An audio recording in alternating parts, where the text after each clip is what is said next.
A very good morning, ladies and gentlemen. This is the Week in Review show here at AFarmers Media. Of course, I'm your host, Brian Munda. Hello, Mama. Bona? The only two things. Either Bona? Welcome to the show. I'm Dora Manya. So, like either you've just woken up or you have some home. Only do a mask. I think yeah, of course. I think kuna barabara inatengenezwa mahali nimepitia and it's not so good. So anyway, welcome to Week in Review. Of course, this is where we get to review the topics of the week. And of course, brush over, talk about the AOBs that were the AOBs and now make them the main topics of today. And of course, Dora, this week has been a fully packed week. Yes, with a lot of activities here and there. In different spheres. Yeah. Kwa farmers, kwa wanasiasa, kwa wanafunzi, even so politically. Yes. Yeah. And of course, we want to talk about a few things that have happened over the week. And of course, Dora, we cannot have done enough justice by not talking about the most. I think we should start with the most recent. Just start from anywhere. We are here to follow and we're here to discuss. As you also follow us online on social media platforms on YouTube. And that is AFarmers Media on Facebook. We are live with the YouTube and Facebook. AFarmers Media. You can also check us out on Twitter and Instagram. Absolutely. Yes. And you can be part of the conversation. Throw in your thought on a few things we're going to touch on. And of course, let's start with the sad and then we can go to the happy. Yes. We always want to end up being happy. Sure. Of course, these the obvious incidents that did happen at Forest Road, where the border gang, sexually assaulted some lady motorist. Of course, mixed reactions have come. The topic has been exhausted. I wouldn't want to talk much about the activity. Yes. But then we have seen development apart from that. You've seen the crackdowns by, Uhuru Kenyatta. He said that all these border operators should be registered afresh. Sure. And of course, starting from Nairobi. And we've seen different political spheres speaking out this conversation. And they're using it to campaign. Of course. For votes. Yeah, absolutely. Yes. And I did remember when I think it is CS for Internal Security, Internal Affairs, Fred Matiang'i, saying that baada ya kumaliza statement yake on the day later after the incidents happened, he said that let our politicians not pick these for political mileage. He was actually telling them, now you can pick. I think politicians understand it the other way. Because all coalitions, or both coalitions for that matter, are now talking about using that for their campaigns. Yes. Vijana wetu sasa wasitumiwe vibaya, wamenyang'anywa ajira, wachache wali... they did it. Why are they victimizing everybody? Yes. But look at it this way. That was expected. If you're keen with politicians, they always thrive on anything that is trending. Of course. So they take that and run with it. Yes. Each one of them gives it a different angle. So, but at the end of the day, to suit them, to benefit them, to ensure that anyone actually sympathize with you, while in reality they're just campaigning. But for me, again, there's one thing I'll concur with some of the leaders who have spoken, that it will not be fair to victimize all the borders, or the entire sector. We understand it's important that probably a cleanup is done so that they are regulated. But it is wrong to victimize all of them. Yes. And I saw this week again, what happened to them is they had to, to apologize to us, not just the ladies, but to Kenyans. Yeah. You remember when we were leaving work, I think, in the course of the week, we found borders in a field, ready to, to partake. It was a tournament or something. Yeah, something of this sort. Yeah, to participate. So, you could see their borders hapo chini wameandika, we are sorry, Kenyan ladies and all Kenyans. So it's not been easy for them, and we only hope, and we personally hope, that we don't just victimize everyone. Let's bring sanity in a sober manner. Yeah. Because again, at times it's just extreme. I've been watching the clips on how even the men in blue are handling the whole thing. Kwa sasa ni kama vita, Ukipatikana tu, they don't want to know whether you are really a boda, as in that is where you work, or you have your own motorbike, just doing your own stuff. So there are people who have been victimized in the process. I don't think it's correct. You know, when I'm thinking about this and victimization of the whole incidents, of course, I've been thinking about the other guy also. You know, according to how I'm made to understand, the lady hit the pedestrian and wanted to run away, but then somehow the boda guys were able to catch them. But then, you know, I'm also here thinking the two sides of the coin. First, well, while speaking to some ladies, and even in time, you can listen to ladies say that rape changes your life completely. I will tell you for free. I personally condemn the act, and I've talked about it. Nothing justifies whatever those bodas did to the lady. Yeah. Nothing, irrespective of whatever you're saying, nothing justifies that. Yeah, nothing because justifies. If it was about hitting someone, she wanted to run away, what was so difficult just getting a hold of her and taking her to the police station? Let the law take its course.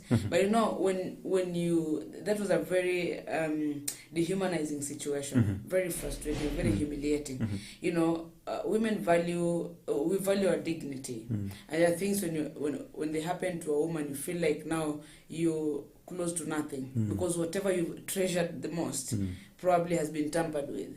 So nothing justifies that will ever justify a reason for someone to go rape a woman, hata kama alikuwa ameiba ama afanya anything. Kuna mkono wa sheria, follow the right channels to ensure that whoever is involved in the whole thing anapata haki ama haki inamshughulikia. So to me, I don't think there's any justification for whatever happened to that woman. Thinking it could be me or my sister or any other person. Men, no. Not even one person. Even just one is just a problem. You don't even want to think about the act. I'm here also wanting to think about this. And I think even as we speak, I will want to talk about the less talked issue. Is the guy that was hit also going to receive justice? Because if the border issue didn't happen, the lady was on the wrong. Either way, she's on the wrong. Yes. And my question is, she'll just vanish. She's going to vanish. The border guys are not justified. I even don't want to talk about that. Are not justified to do what they did. But then, is the other guy who was hit, you know, going to get justice? What I'll say is that things happen on roads. At times, accidents happen. But I've always said that whenever something happens, take action. I mean, take responsibility for it. I hit someone, it is wrong for me to drive away. It's wrong for me to run away. Humanity in me should just dictate that I stop my car, go and check on this person that I've hit, if possible take them to hospital. There's a guy who hit a child somewhere in Webuye, you know, and what this guy did, because mtoto, you see the women go with their kids to the market, and so the kid was crossing the road, and this guy was speeding, and he hit the boy. What this guy did, boda, and you see bodas are good people, but one thing even with bodas, when something happens, you don't just rise and start shouting and wanting to take action to beat up someone. So bodas came and wanted to beat him up, but what he did, he told them, no, I have not run away. I have not refused to take responsibility. So the guy took the boy, akampeleka hospitali, and then ensure he's taken care of. He was admitted to hospital. Now the search for the parents started. And now we had to take the responsibility of course, announcing it on radio to say the kuna mtoto alikanyagwa and blah blah. So this guy stayed with that boy in hospital until the relatives were found. Na akawambia, because I cannot keep staying here, me I'm going. But I'm sorry for the incident. Please, I want to be notified how much I'm supposed to pay as the bill. This is someone who is responsible. So I don't think there's anyone who gets from anywhere in the right minds and decides, I need to hit someone today. No, unless umekula vitu zako tu. Of course. So for this guy that probably you're talking about that hangaziwi sana, it was wrong. If the lady indeed alimgonga na alikuwa anataka kuhepa, that is wrong. And that's what I'm saying. The best way for this guy mwenye alikuwa hit kupata justice would have been for the bodabodas to get this lady, you see, and even of course call the police and the other guy who was hit akashughulikiwe. And even now police mnazaandikishana wakasema now you're supposed to take care of the bill of this guy. So they would have just taken, to me, gone through the right channels of getting justice even for the guy, because now you see after whatever happened, all concentration imeenda wapi? Imeenda kwa the incident, how the lady was was abused, and no one is talking about this guy who was hit. Of course, I'm trying to think, well, just what if this was a lady who was hit? By a man. By a man. How will it turn out to be? Well, these are case scenarios that can be food for thought, but it's a $1 billion, it's a 1 billion Kenyan shillings economy daily. Daily, they make a billion daily. A billion Kenyan shillings passes through the hands of those guys. Yes, and yes, and of course, without proper regulation, I think what the government has done, for me, I feel it's right, and this comes in a time where Kenyans were even a little bit mad, and part of the reason as to why it did escalate is not even because the lady was that happened. It's because every Kenyan has interacted with the boda and they have done something wrong. Yes. Yes. And then sasa nilianza kuona Twitter watu wameandika stories, interactions with boda. What they've gone through. Yeah, absolutely. Yeah. So it needed one good case. Let's just, boda should accept that this sector is like any other sector. Transport like the matatu sector, kadhalika. So whenever there's a crackdown or they want to bring sanity kwa matatu sector, the same sharia should be applied kwa watu pikipiki. If you're supposed to be in uniform, be in uniform. If you're supposed to have a driving license, let it be so. And when we say, the problem, it was not regulated. Like now, kuna wanafunzi wanafanya form 4. Once they're done with form 4, the best is anapewa motorbike ameenda pale anaanza kutafuta riziki. Or we have a long holiday now, the kids are home. Utapata kuna vijana tu wamepewa bodaboda sijui ni anko yao ama ni nani, they also wanafanya biashara pale barabarani.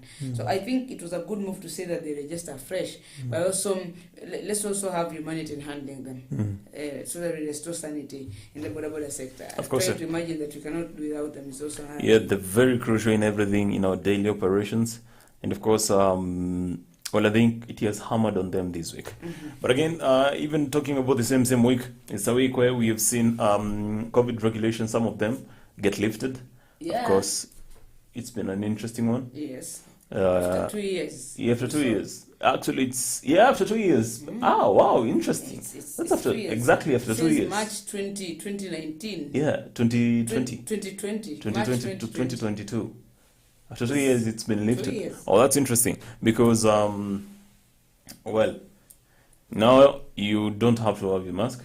And of course, it's a story that did develop yesterday. We don't want to touch much about that. But then the aftermath of that is that, of course, some of the businesses that did rip very heavily during this COVID-19 pandemic, producing and manufacturing some of these masks. It's really interesting. Yesterday I was doing rounds in Kitengela.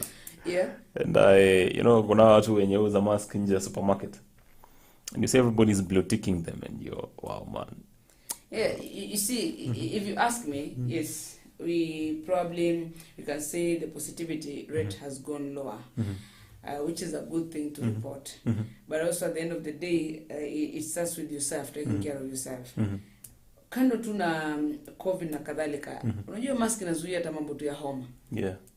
Uko na homa na umekaa katikati ya watu, just having a mask for you helps so that you're not able to spread even the home. This mask, like now it's too dusty in Kajiado County, to be precise, Kitengela, very dusty. Will it be wrong for you to put on a mask? If you feel it will protect you. We've been using masks in companies. Me, I've worked in a company where we pack unga, and because of your unga kunini, you need a mask because last evil utameza unga mingi, which is also dangerous to your health. So, to me, I think even after lifting it, for those who want to continue putting on their masks, should not be, tusiangalie ni kama sasa this one does not know kwamba Yeah. it should be lifted. You know, personally I believe that they should just be allowed to do it. Yeah. Maybe they got used to it. And they realized, they learned something kwamba this one can really protect me. Yeah. Let me shock you, some of the European countries, I mean, watu walianza kuvaa mask kitambo.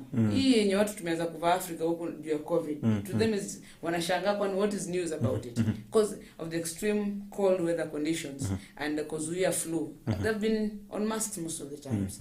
So it's a good story. It's a good thing for those who are feeling suffocated that wanavaa mask wanasikia navaa kwa sababu ya karao. So it's probably it's good news. But for those who also were in that particular business, I know it's going to be a blow. It's time to rethink again very, very fast. What else can I do? I did Of course, earn a living. And jana tuko tunaangalia watu wakisema ati you can imagine your wife has been a mask seller for the last 2 years. Kazi yake ni kuuza mask za 10 bob. The husband is a boda. So coincidentally, mambo ya mask wamesimamisha watu wanaacha kununua boda. Crackdown imefanyika na amekuwa victim. Sasa na amelipa 35,000. You know, so the people who actually wanajua hiti hii kitu. Yeah. You know, so I think for those who have been involved in that business, it's just time to rethink what else you can be able to do. At some point, we should have been anticipated kwamba itakuja. But don't we forget to tell people this, is that even if masks have been removed, COVID is still there. That is the thing. So COVID has not been removed. COVID has not been removed. So continue practicing good hygiene. Wash your hands with soap. Yeah. Social distance very important.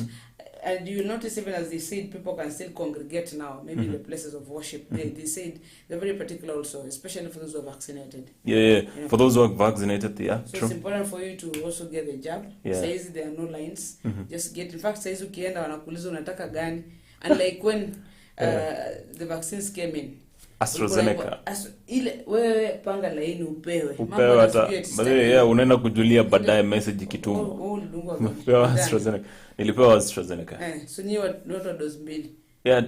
Tulipewa mbili, absolutely. Zilikuwa mbili. And of course J wa dose moja. J&J. How was it by the? Just one dose. How was the reaction? Maybe. For you? No, it was just okay. From Kudungwa and then I went back to the office. You didn't react that night, maybe after some time? No. Wow. You see, it's just like, say for example, if you ever had a headache, umeze painkiller. I'll give you an example. There's a likelihood utasweat sana. Is it true? Kwanza meza painkiller na uende ulale. Ujifunike tu vizuri. Hata kama sikujifunika, meza tu painkiller uende ulale. By the time you wake up, trust me, utakuwa umesweat. Hiyo sweat itakuwa tayari, you notice now sasa umeanza kupona. So anything introduced to your body that is strange, you cannot cause a reaction. Okay. So you can feel dizzy, you can feel like this, but now the problem is what exaggerate tunasema iko namna gani. Okay.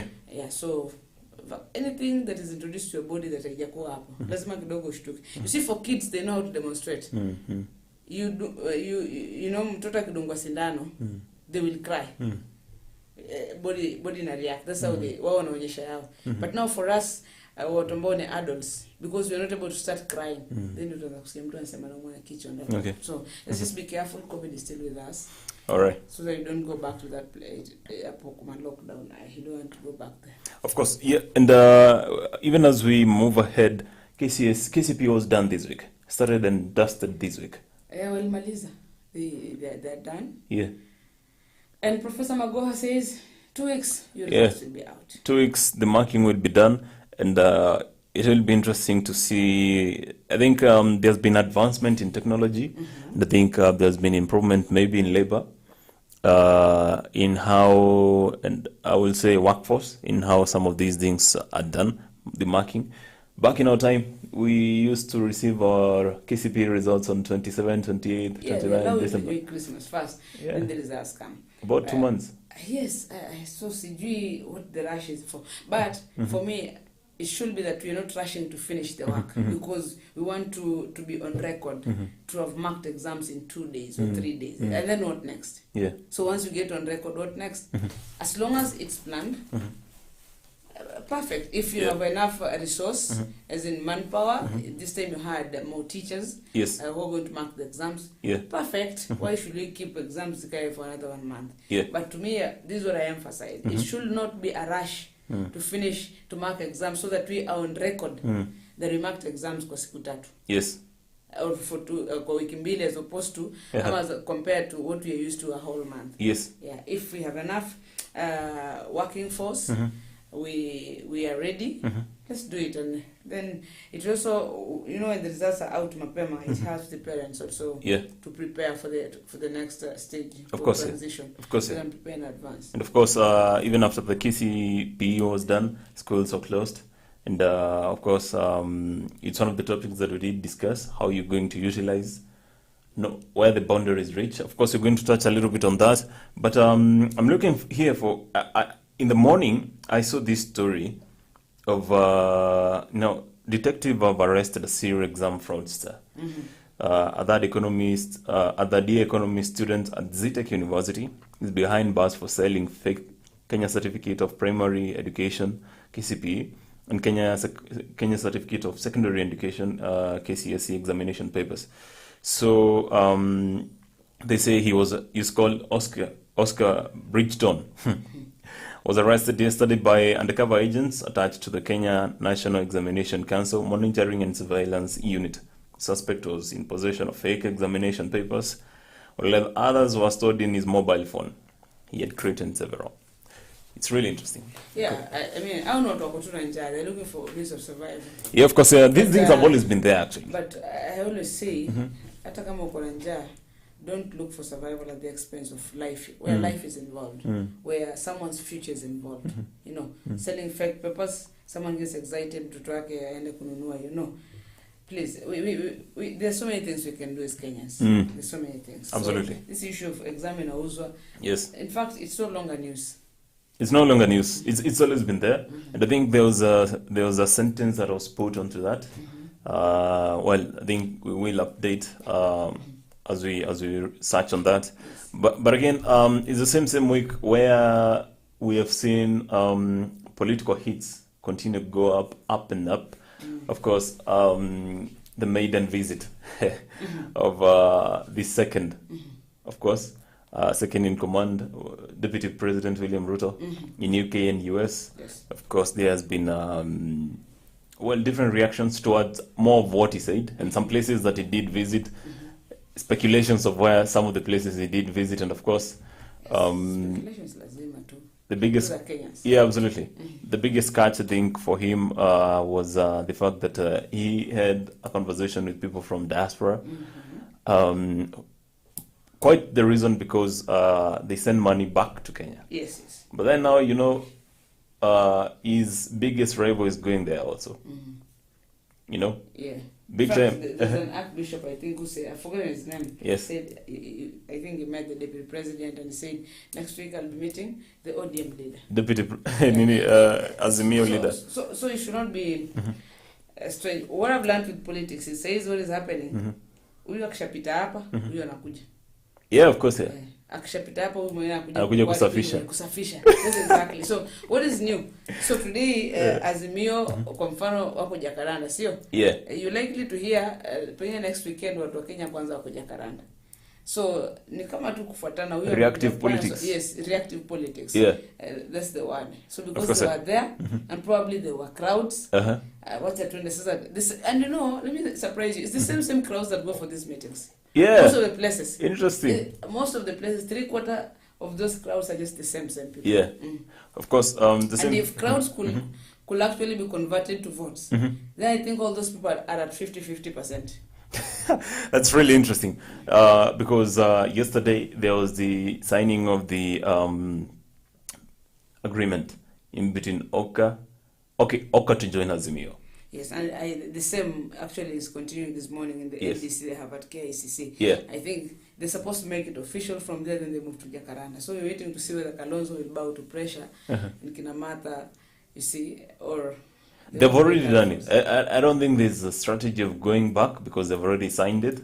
And of course, it's really interesting what you're going to see because we have also seen presidential candidate polls come hapa na pale.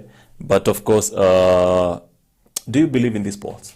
Let me ask you that question at a personal level. Do you believe in them? I think there could be a reflection I always say there's a plus or minus. You see, because one, it's in a scientific. So you get 2,000 people to represent 47 million people. You see, and then now we are there and we're excited. So to some extent, I think inakuwaga na ukweli na pia haikuwagi na ukweli. To me, I look at them from a 50-50 perspective. Yeah, because now anything can change within any minute. If you ask me now, looking at those particular polls and saying probably huyu akombele na huyu anafuata, you can see that hawachani sana. It's just they could be true, they may not be true as well. So, but they are closer to truth at times. But still, even if they are closer to truth, it needs to go the other way around. What happened to Hillary Clinton and Obama? Well, so I think anything is possible in politics. Anything is possible. Is possible. All right. Of course, one of the last stories we're going to discuss today is, of course, it's been that week where Keroche breweries, one of the biggest manufacturers of breweries, of course, of beer, alcohol, they face the full arm of the government, also the KRA. And, of course, this has been interpreted differently. Some say it might be politically instigated. Some also say that, well, might be economically. KRA yenyewe wamechoka na yeye. Because they owe KRA 22 billion, yes. 0.79 tax arrears. No, I remember 18 months. I remember 18 months to pay them. And of course, they say that 2 million liters of beer are in store. So that's what... Not 2,500,000. No, it's 2 million liters. Okay, yes, but then yes, it's worth 512 million shillings. And of course, it's a company that has been owned by it's a family-owned company for the last 25 years. Of course, we saw the managing, the CEO actually, for Keroche, venture into politics to be the next ticket. She wants to be Senator in Nakuru. Senator Nakuru. So it's really interesting that we're even seeing business leaders, major business leaders, who are coming from corporate and entering politics. And my question has always been, of course, we've seen Karauri, who was affected by, of course, government policy. Karauri is the owner of SportPesa. He's the CEO. He's the CEO, not the owner. He's the CEO of SportPesa. And of course, you've seen Tabitha Karanja from Keroche Breweries. We have seen Richard Ngatia from Kenya National Chamber of Commerce and Industrialization something and Trade somewhere.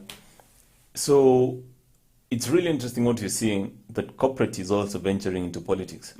That means that government policies are very key. I think they would want to be part of the next policies that are done in the coming August House. And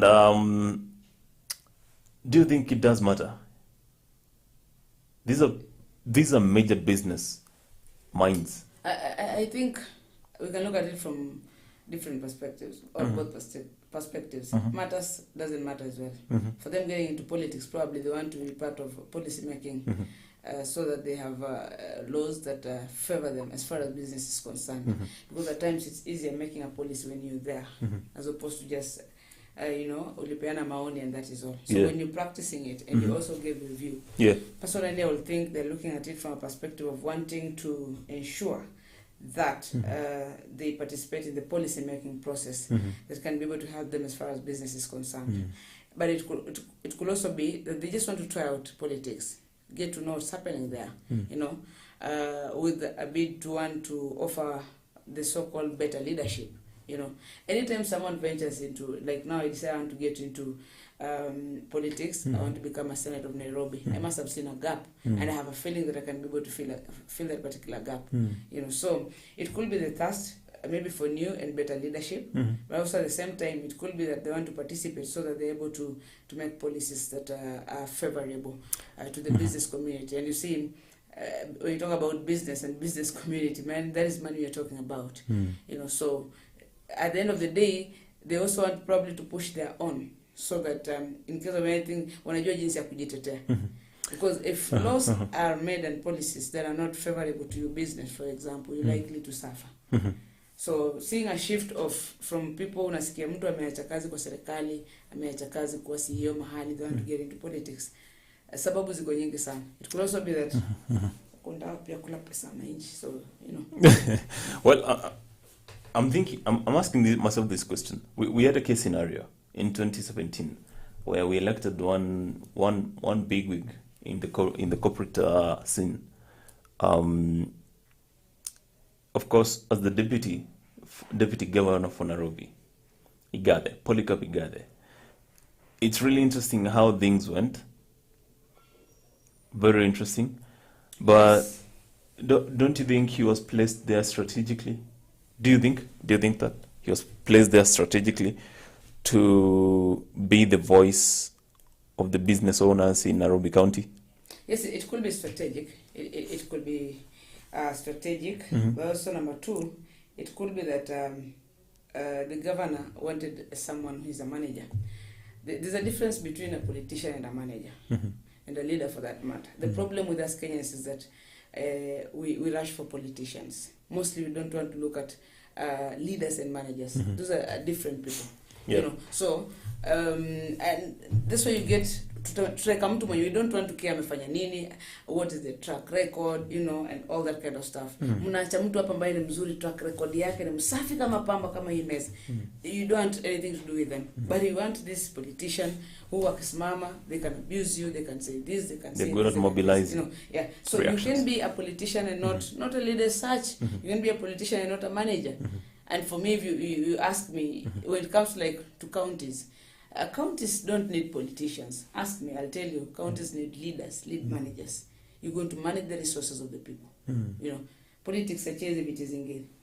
Well, so it could be strategic, and that's why the balancing act really comes in. Okay. That utaona mtu ameamua kwa mfano kuwa governor, kubalance huu deputy wake anaenda kuwa pia. Inakuwa si kazi rahisi. You look at so many other things. Who is this person that you want to bring? By the time to many approach ni kwa deputy governor. Oh. Yeah. Oh, Madam Deputy Governor. Yes. Governor wapi? So, Bungoma. Bungoma. Okay. Actually talking of Bungoma politics. Let me ask you this question. Yesterday I did see Senate Speaker Kenneth Lusaka formally venture into the gubernatorial race under the Ford Kenya ticket. Well, I don't know. I don't want you to give me your personal opinion, but do you think it's a very good move for him to do that from of course Senate to governor back to ground? Kuna the people say kwa ground watu wanasema namna gani? And anytime these politicians come or these leaders come na wanataka nafasi, watakwambia nimesikiza wananchi wamesema ground imesema that I should come back. But also Kenya tuko saizi for a governor to get another 5 years is really a challenge for some counties. A governor going for 10 years, yani ukimaliza 5 ni kama maliza zako 5 na uondoke. So the question is, what is it that he didn't do in the first 5 years? Well, one will say, for example, that the first-time governors should also be appreciated because they got into devolution without maybe a manual. They did trial and error. They tried their best. So they should be tunafaa kuwapigia makofi, you know, as opposed to those who are coming in now. They've gone through trainings. They know what is supposed to be done. They understand devolution well. You see, when someone just picks you and drops you somewhere, maybe you have no experience about it. You're likely to make mistakes here. Yes. So for me, I don't know how that is going to turn out. As I say, the day in politics is just too much. It's always a lot of, they say a day in politics is how many years? 1,000 years. I don't it's know. like something of the sort. Yes. And of course, now to news affecting farmers. We'll just brush over this one. Maize prices have shot up, continue shooting up. Now, a bag of maize, 90 kg bag of maize was selling at something around 2,500, close to 2 months ago, 3 months. Right now, at Kakamega, it's selling at 4,400. And people are still, I think, people have learned the value of value addition. And now value addition is simple storage. waiting for the right time to hit the market.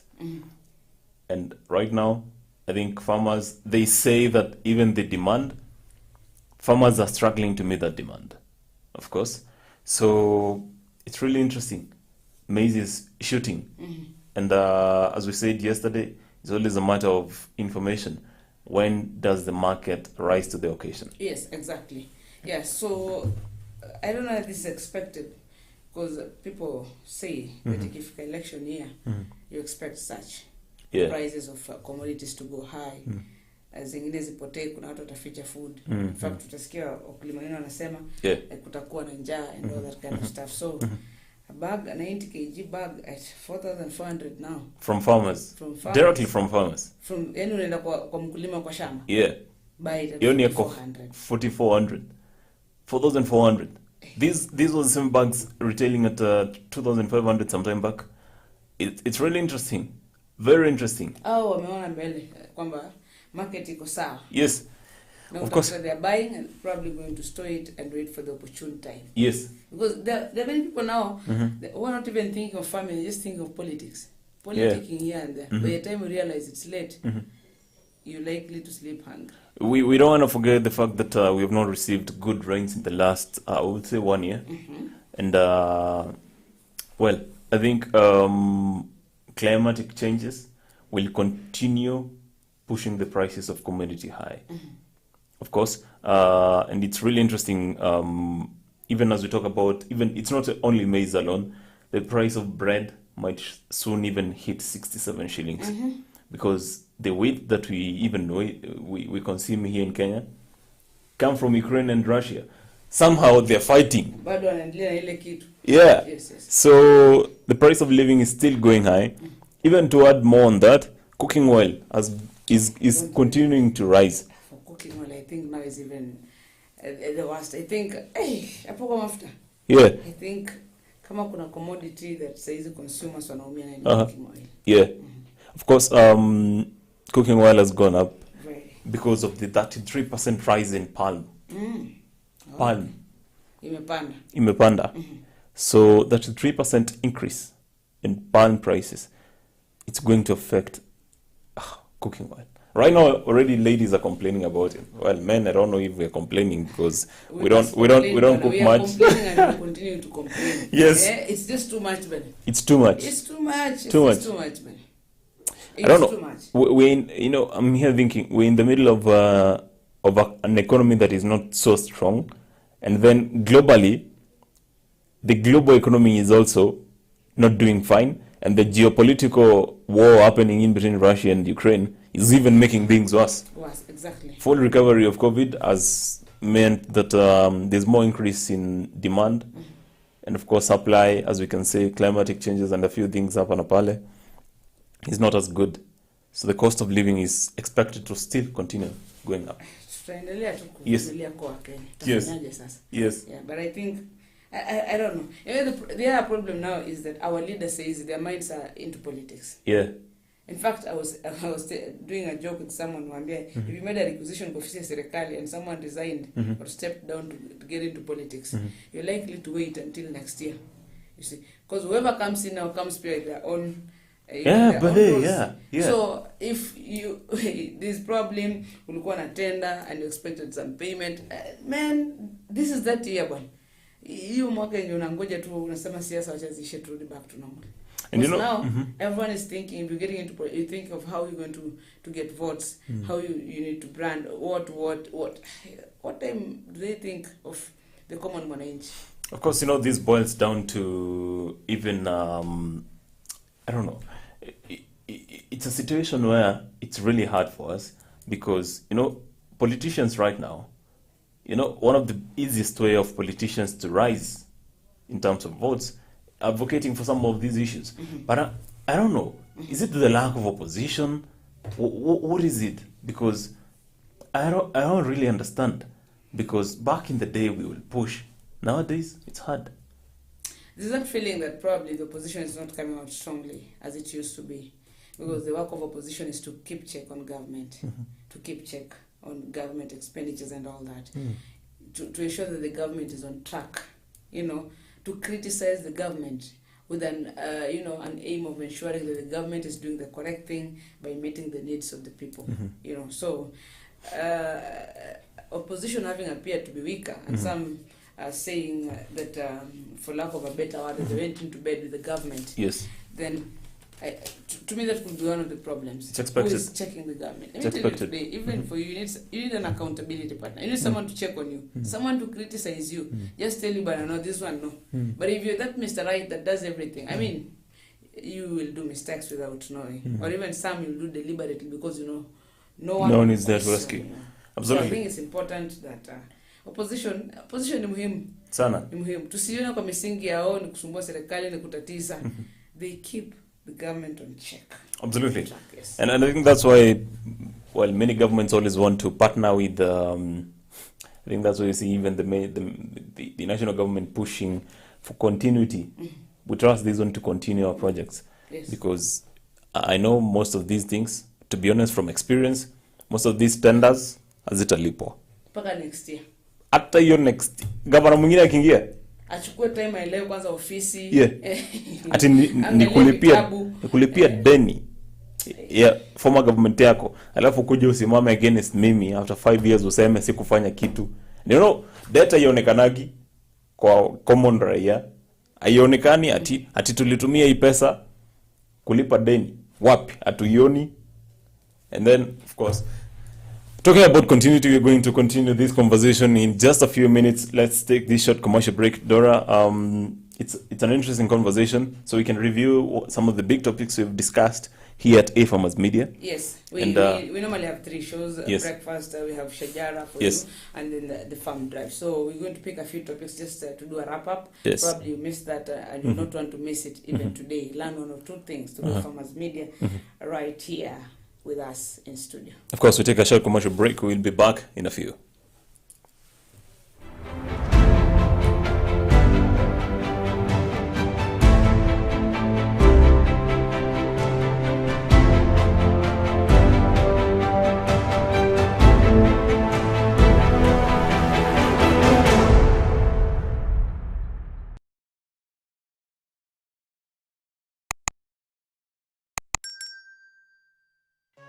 A nursery bed is a small area of a yard or garden that's used for growing certain selected plants. The goal of a nursery bed is to grow young plants to a certain size at which they can be easily transplanted. A nursery bed can also be used to evaluate plants to see if they are worthy of planting in the larger garden, to observe their growth, habit, and color, or watch them for pests and diseases.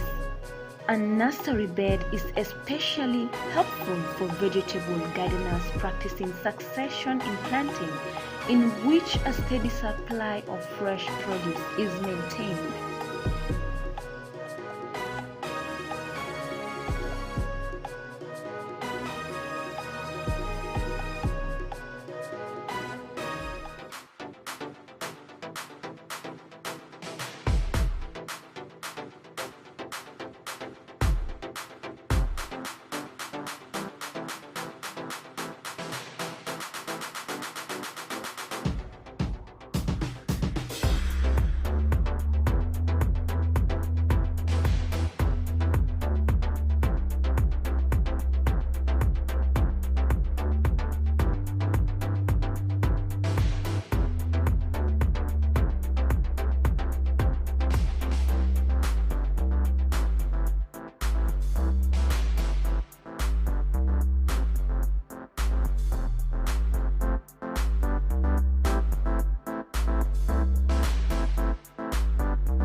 Eggplant is an elongated shaped and dark purple fruit, and its leaves are large, ovate, and slightly lobed.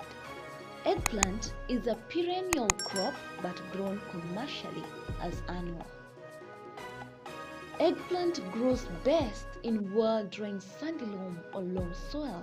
The soil pH should be between 5.8 and 6.5 for best growth. Eggplant requires a regular watering and steadily warm growing conditions.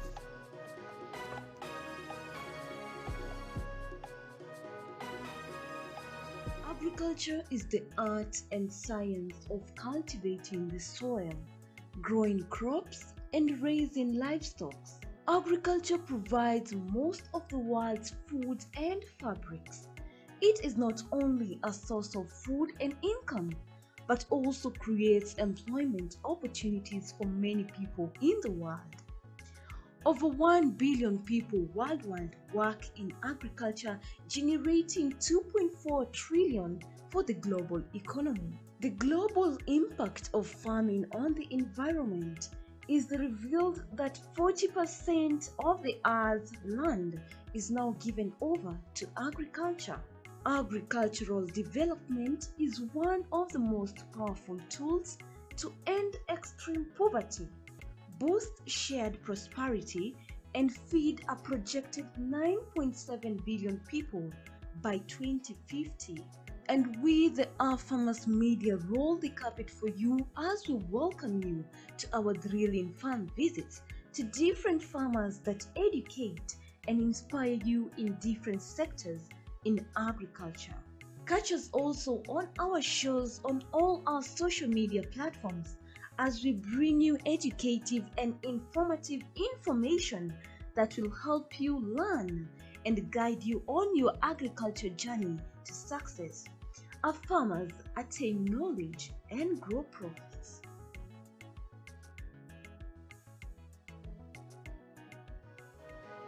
Celery is a marshland plant that comes from the same family as carrots and parsley. It has long, firm and pale green fibrous stalks and grows in bunches of approximately 8 to 10 centimeters. The stalks taper into leaves at the top. When planting celery, it's best to ensure that the soil is enriched with compost and with a soil pH of between 5.8 to 6.8. It is also important for celery to grow in moisture-retentive soil. Lastly but not the least, select a site that receives full and direct sunlight. Celery needs about 130 to 140 days to mature between seedling and harvest. Growing celery is generally considered to be an ultimate vegetable gardening challenge. It's easy to grow, but has very specific needs.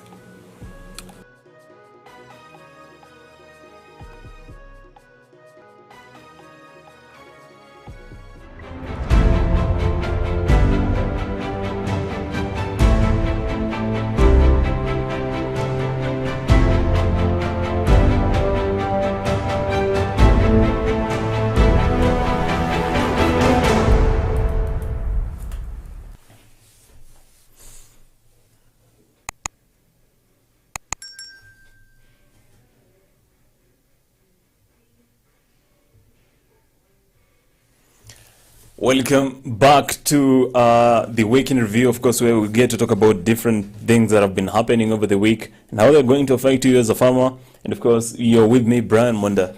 I am Dora Manya. Dora, I can see you looking at my book. So much. Is it wrong? You want us to start off? No. You want us to start off? Macho anakimbia kimbia. Looking at the levels. Of course, you want us to start off the conversation. Of course, in the previous in the previous few minutes, of course, we've been talking about some of the things that have been happening politically, even in the markets for farmers, and of course in different ways. And of course, now we want to talk about what we have been doing here specifically, what you've been following on our conversations, and what you missed over the week. Of course. Topics of driving, the drive show, farm drive. Well, what was the highlight for you this week on drive? Maybe I look at child labor. we were able to discuss child labor in relation to farming.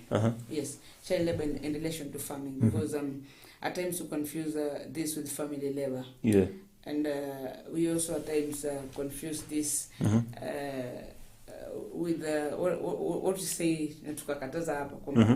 it's kind of, I don't know whether I should use the word revenge or what. Whatever you went through, you also want your kids to go through. Yeah. But you also said ILO have their own definition of child labor.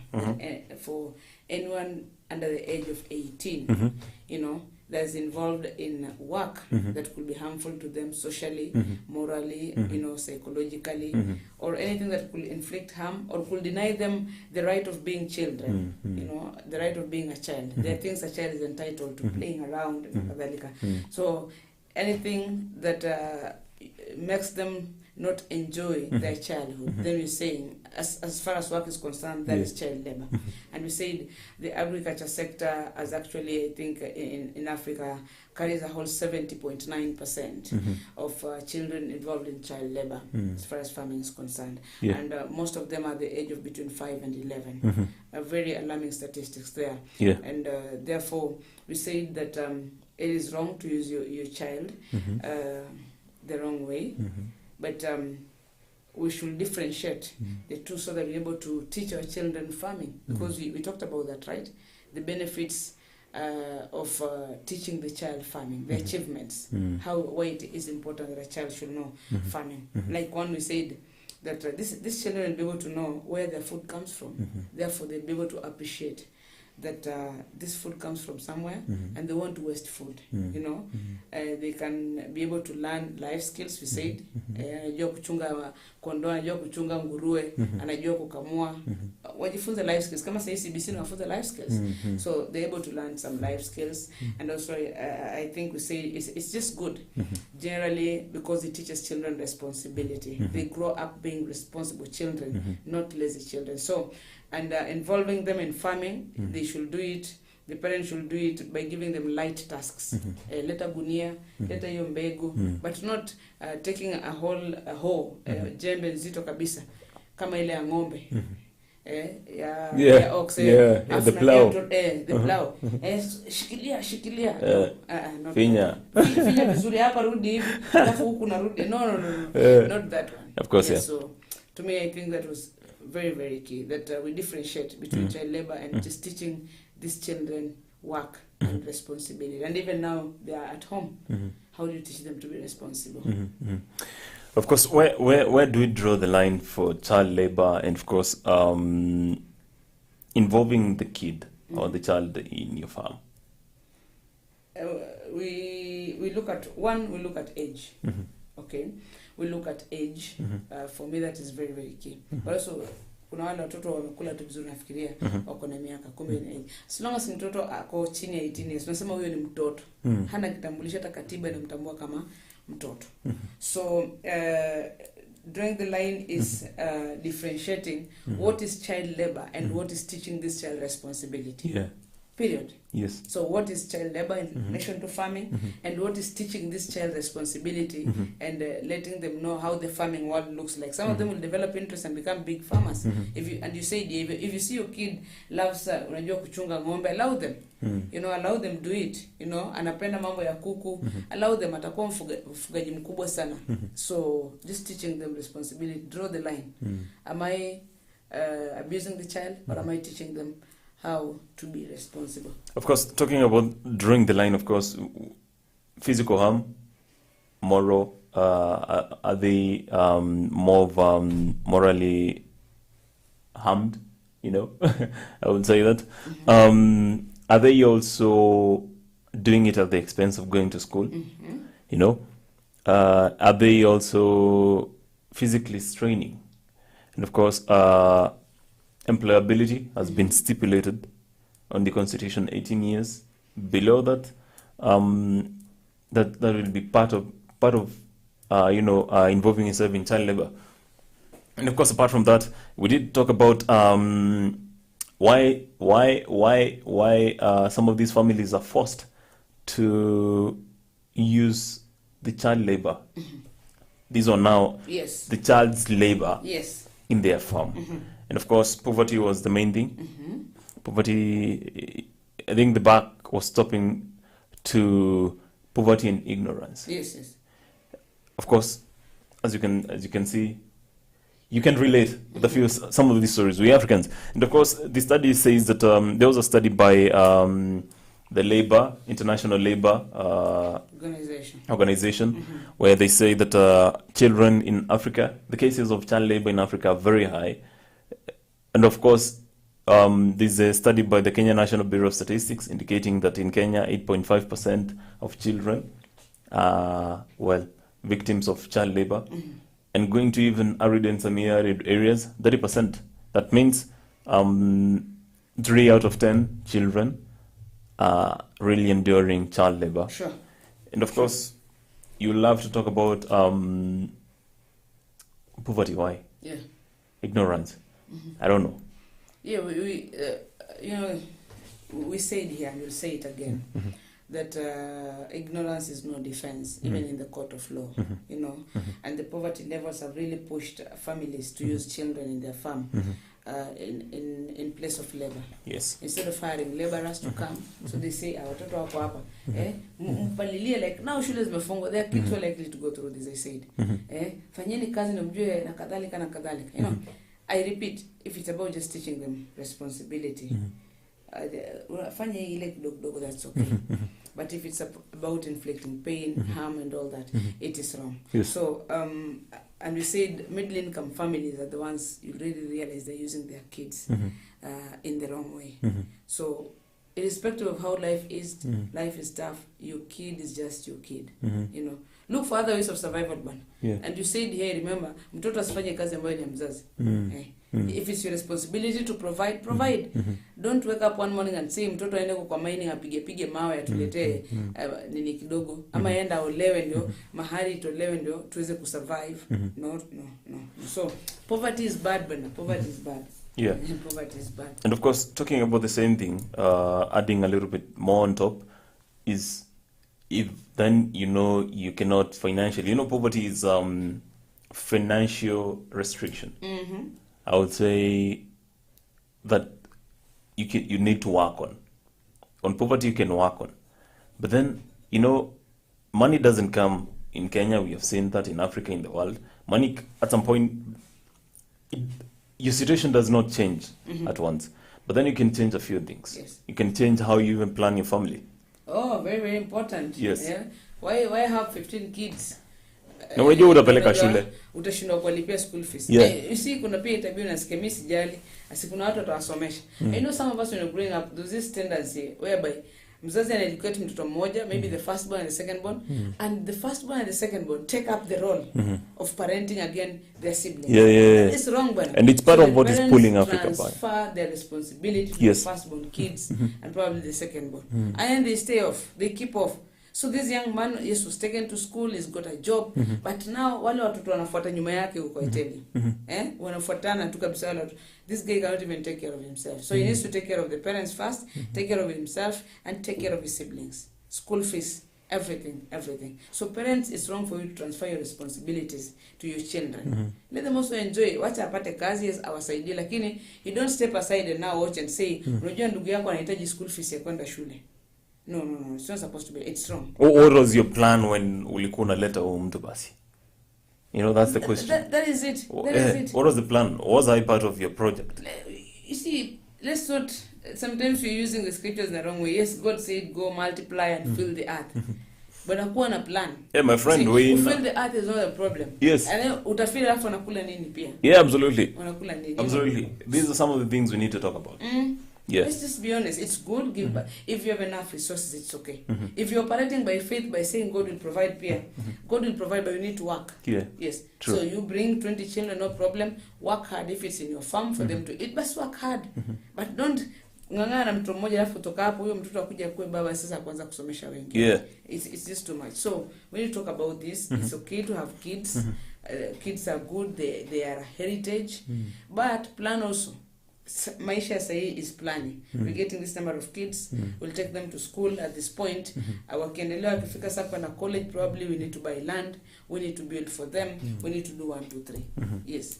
Of course, brushing over the solutions to this and the alternatives. First, we would love to talk about the penalties. You know, right now, if you got being an employer, or even being even being a guardian or a parent to a children who is suffering child abuse or child labor, 200,000 shillings is a fine. Yes. Or 12 years imprisonment.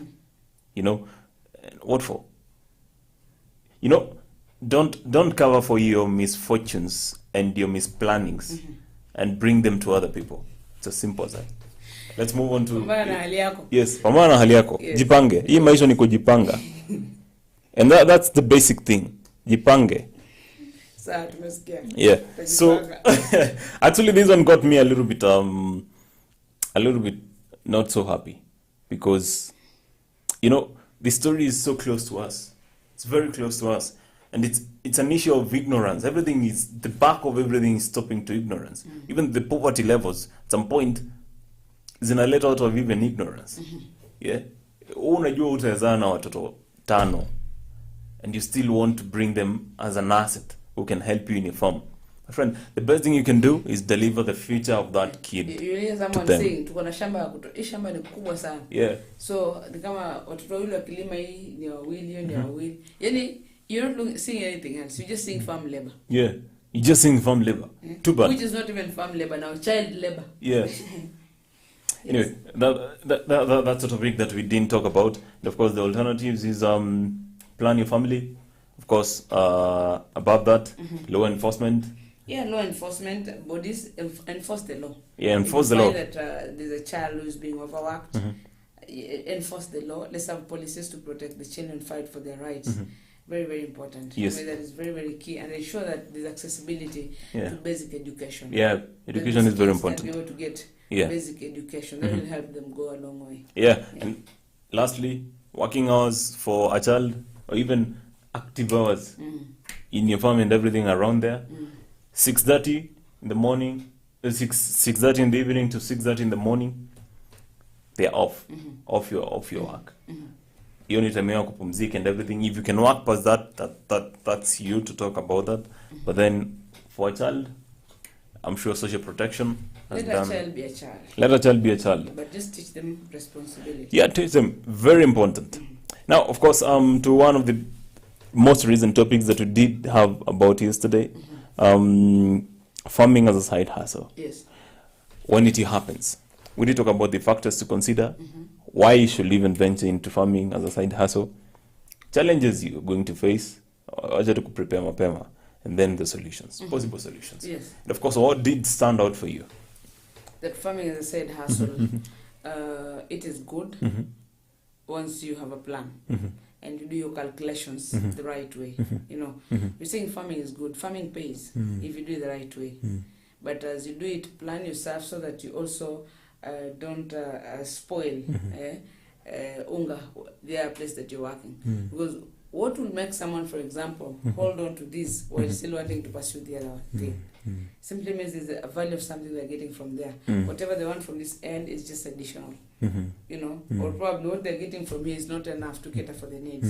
So they want a balance so that they do this part-time, they do this other one part-time. Yeah, true. Yeah. So I personally would say that side hustle for farmers, I'm those ones who want to get into farming. It's allowed, but do your research well, do your mathematics well.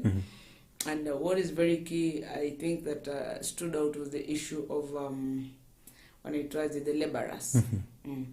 Because again, you may not be there on full-time basis to be able to manage your land. You have work and other responsibilities. Probably you're a manager in a particular company.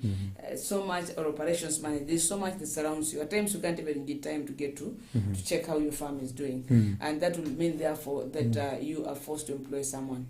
So how do you keep check on them? But also at the same time ensuring that employing this guy is your common. Now you're going to pay so much money because you actually finish what you're earning from the other end. You know, so look at so many things. Do your own research well? Is it workable or not?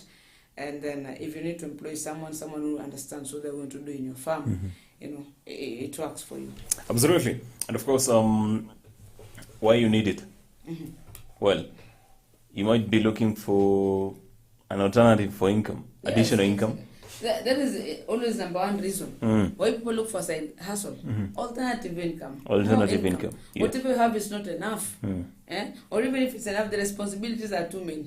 So it makes it not enough again. Yeah. So farming as a side hustle is able to boost your income. Yes. And of course, Yes. Yeah, of course, even as we continue working where people are working, somebody will learn to own a job one day. Own their own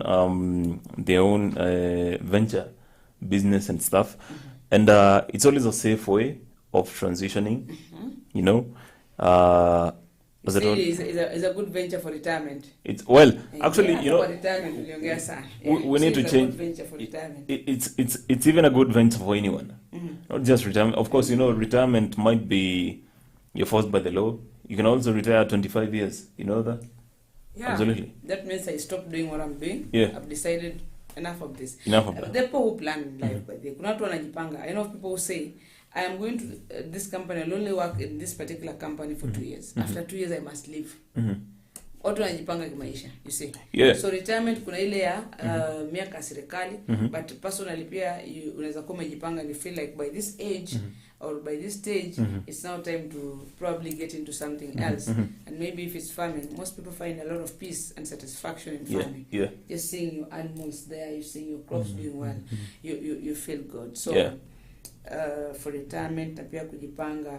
But also we say that those who can do farming like a complementary subject. In other words, probably you're teaching agriculture in school, you also want to practice it so that you get full satisfaction of what you are teaching. So absolutely. It is very much allowed and it's good. Yes.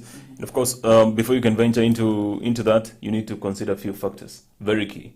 Very, very key. And I gave my personal example. I said, you look at many things. Where is the location of the land versus where you're staying or where your other job is? Are you able to make it on time to be there? Most of the times to be there, you know? Because I remember we also talked about the demerits. If you're not ready for that, then just leave it. Because if you want to work maybe in your farm half day, at times, I remember one key thing I said, that you may miss it out because you realize maybe it's a grocery. They are very particular at what point or what time they want delivery. But for you, you think maybe I'll have to do it at 1 or 2, but they want it at 10 a.m. So it becomes very difficult for you to deliver. So at times you can lose out completely, kupoteza client and all that. So look at the location of the land, the distance to get there.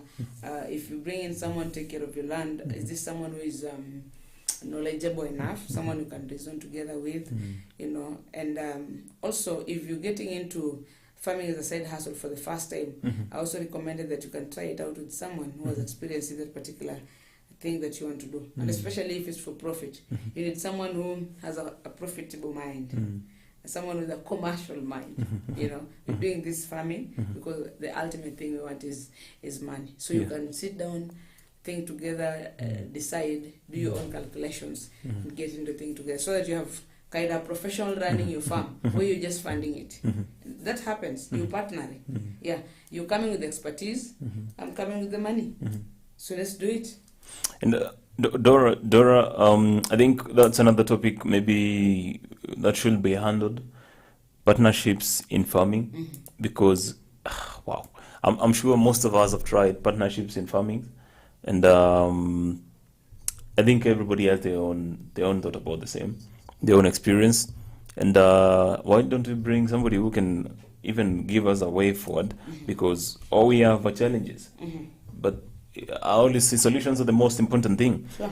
And of course, we did talk about cash, very important, and basically information, everything around there. Yes, get the right information. Yeah. What does the market want? How long does whatever you want to do going to take? How long is it going to take? Yeah. You know, what are you anticipating to get out of it? You think ahead. I anticipate that I'm putting 100,000 here, and I'll get 300,000 after 3 months. Yeah. For example. Yeah, true. And of course, we did look into now a few challenges that you are probably going to face. Cost, up and down. You're going to be coming from up and down. Unakuja unaenda, because remember you need a physical touch. Sure.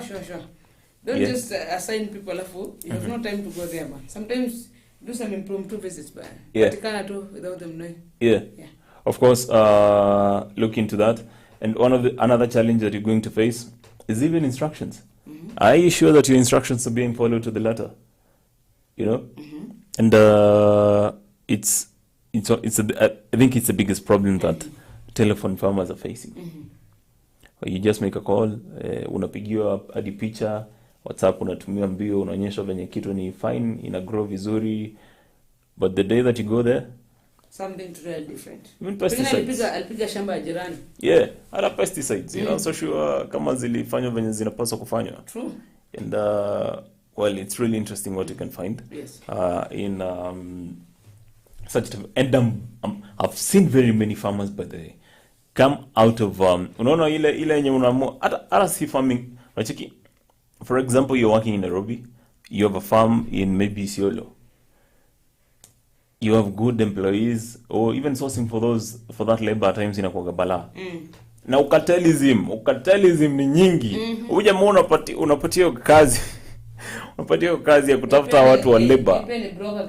Wewe ni broker. Yes. Anatafuta cheap labor, cheap inputs, cheap kila kitu aingize. You know what? The output is always yours. Remember, you paid this guy. The output, and yesterday is when I was thinking later in the evening that the person that you placed there, it doesn't matter the breeds that you left, it doesn't matter the amount that you left, the output is what is judged. And the output is purely based on that person. Very true. See strategies, the output is based on that, because he's your ear, he's your eye, is everything. Yeah, because akikwambia madam tunahitaji dawa imeisha. Yeah.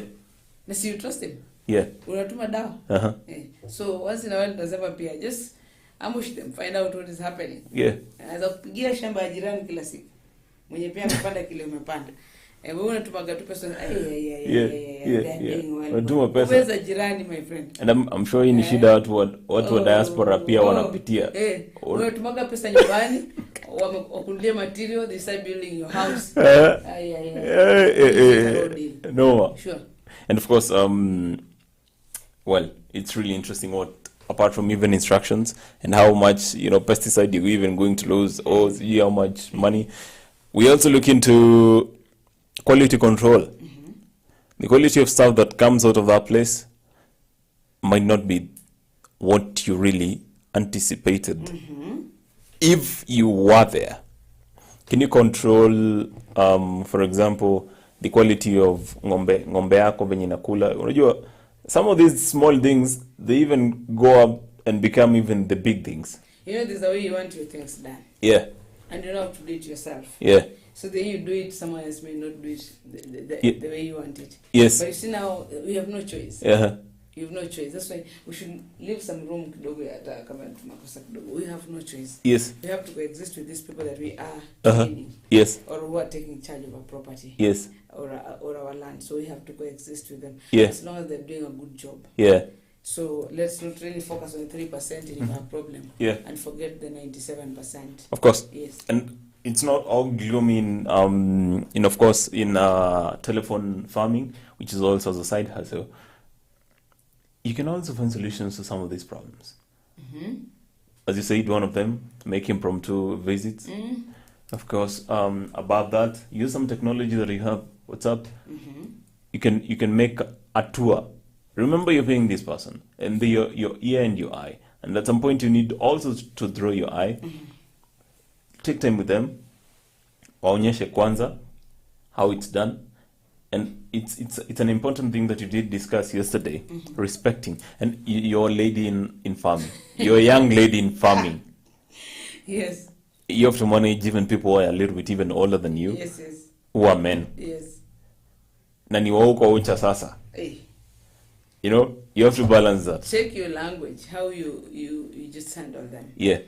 One, it's also important to appreciate that I may be the one, the farm is mine, but I've employed someone who's older than me, who is more knowledgeable than me. If someone who is older than me and is a guy probably, and I refer to him as my brother or my uncle, then I should look at that guy from that angle first, that I give him the respect of age difference. But after such an age difference, you respect.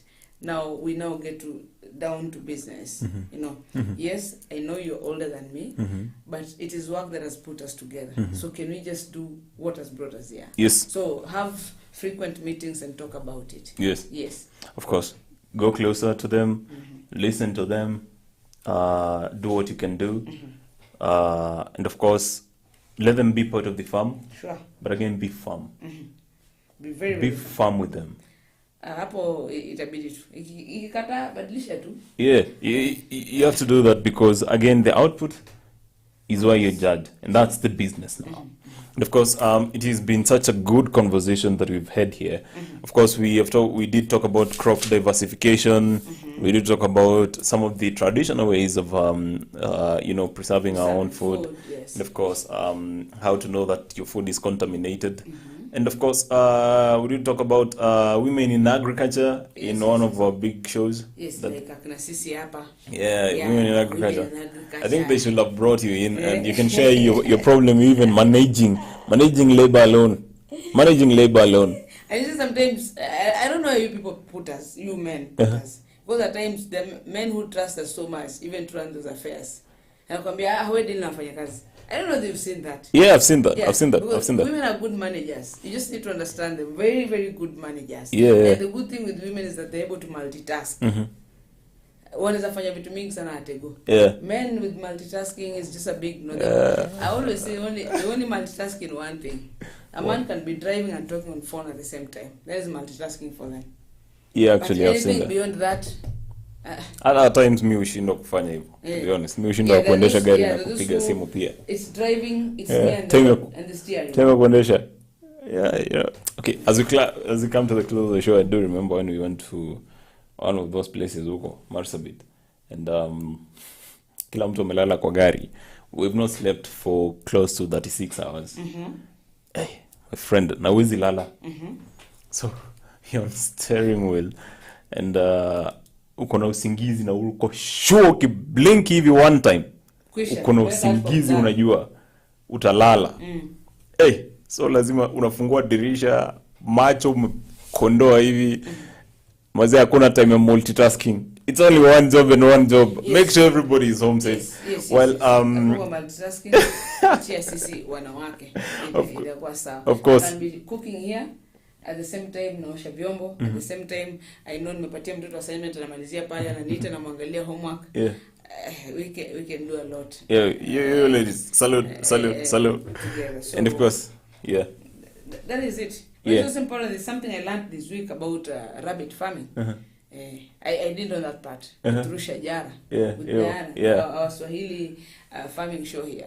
That a rabbit can get pregnant immediately after delivery, after giving birth. That's interesting. You know, for us women and humans, it's different. Even animals. Even animals. Even animals, even many animals, they don't. No, for a rabbit is different. They can I conceive learned, easily. you know that one. That at least here, akishajifungua hivi ghafla bin vutu akiendelea na shughuli basi anaweza kuwa pregnant. Wow. I didn't know that. There's something about pia inaitwaje urine ya rabbit. Yeah, iko na kazi fulani. Yeah, iko na ammonia that is used to is used on plants. Ammonia is very important for plants. I think it brings in some very essential nutrients. I don't remember, but even people do buy urine. Yes. Yeah, rabbit, eh? Yes. Yeah. So at least it was an interesting topic on rabbit farming. Yes. And Diana brought it out very, very well. Since I learned that. Hapo kwa kupata mimba kwa sungura. Yes. Nilijifunza sana. Yeah, ulijua. Yeah, but also she talked about malnutrition, you know, and how that is really affecting families, you know, in relation to food security as well. So we can fight this by also not wasting food and ensuring that we eat healthy food that is balanced. Yeah, yes, absolutely. Yeah, I did love this week. This week was full of so much to learn. And of course, as we come to the close of the show, any last words? As for me, I'll say it is possible in agriculture. You can make it. Just plan yourself very, very well. Then you can always be able to get full profits out of it. I remember this week also we mentioned crop diversification. I said you can try different types of crops. Trying this, it's not giving you what you want. Put this, that one works. And generally we talked about the challenges that farmers are facing, and just in the country, but also globally. Some are global problems. But the question is, who is going to fight for the farmer? And I said farmers should come out and speak in the same voice. Those cooperatives, because of fight here, farmers, it's now time to stand up and say, this is what we want. And you see, for farming is diverse. I say the needs of sugarcane farmers could not be the needs of wheat farmers, the immediate needs, the priorities. So check the priorities in your own small way. Seek for help with county governments. There's the Ministry of Agriculture. So let them help you out. It's time to take farming seriously. And I know it is possible that we can do it. So farming is good. You can try it. Maybe you're watching and you've never thought of it. Or you're just doing it for fun. Now you can start doing it for profits. Jipange vizuri, just have some good capital, learn from the rest of the people how they started, the challenges they go through until where they are. But it's been fun also. So let's see what happens in the week. Yes, let's just see what happens. Of course, Dora, my parting shot, of course, will be the planting season is here with us. And the best thing that you can do is planning, in terms of marketing, in terms of planting, in terms of when to treat your seeds, in terms of when to plant, where to source water from. And always be ahead of every farmer. You can be that that bridge, that gap, that bridges the gap of the current problems you're facing right now. Maize is going up and everything. Yes. And you can best. So farmers in Narok complaining about armyworms already. Yeah. Tayari armyworms wanavamia. Yeah. So there are problems, but we need to be resilient as farmers. Yeah, we have to be resilient. Very resilient as farmers. Yes. We will make it, man. We will make it. Yeah. Absolutely. So the most important thing you'll get this weekend is of course consume more information. And thank you for also being part of this conversation today, and also consuming information from us, consume information from different places that will help you as a farmer, because information is the backbone of everything. Everything lies on information. Okay. It's been real, Dora. It's been real today. Yes. Talking about everything passionately, and even without even doing much on it. Yes. But we can always see what's happening. And I will say you have a lovely weekend. Sure. And of course, continue consuming information. Continue consuming information from us. AFarmers Media on YouTube, AFarmers Media on Facebook, AFarmers Media on Twitter, and of course, even on LinkedIn. We've also updated on what we do. You want to understand us? We have an infographics of what we do and what we offer and what we can do for you. Absolutely. So and we ended there for today. Yes. Give your best outside there. Yeah. Take care of yourself, and hata kama mbolea imepanda, tupande tu tusikatae, but tunaona the future of agriculture and organic. Kama tutaendelea hivi na mbolea. Well, we will see. You will see. We'll see about that. We'll talk about that one day. I think Noah Nesel is listening to us and is an expert in. He has his own opinion on organic farming. Yes. And I'll bring in one day. Yes. Of course, yeah. So until next week on Monday, we will say continue consuming information. And it's been real. Enjoy your weekend. Sure. Kwaheri.